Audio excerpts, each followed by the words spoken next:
आज 12 रबीउल अव्वल की मुनासबत के साथ शहर लाहौर में जगह जगह पर लंगर के वसी इंतज़ामात किए गए हैं। जो आशिकाने रसूल हैं वो जगह जगह पर लंगर तकसीम करते हुए दिखाई दे रहे हैं। मैं जिस जगह पर मौजूद हूँ यहाँ पर भी आज सुबह से लंगर का वसी इंतज़ाम किया गया था और लोगों को बुलाकर यहाँ बिठाकर बाइज़्ज़त तरीके से लंगर खिलाया जा रहा है। इनका ये कहना है कि कई सालों से इनके बुज़ुर्गों ने ये रवायत डाली थी और आज चूँकि 12 रबीउल अव्वल है और एक बड़ा दिन है और आशिक़ रसूल के लिए कम से कम आज ईद का दिन है। इस हवाले से मेरे साथ ये मलिक साहब मौजूद हैं, इनसे बात करते हैं। जी बताएं मलिक साहब, कब से ये सिलसिला जारी है और कितने लोगों को लंगर करवाते हैं आप? जी बिस्मिल्लाहिर्रहमानिर्रहीम।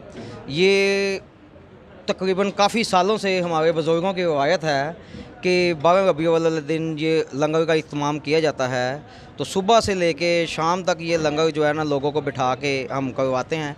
आशिकाने रसूल की निस्बत से हम ये सिलसिला जारी किया हुआ है। जो हमारे बुज़ुर्गों की रवायत है हमने भी उसको आगे इसी तरीके से चलाने की कोशिश की है और इंशाअल्लाह आइंदा आने वाले सालों में भी इसी तरह इख्तिमाम किया जाएगा।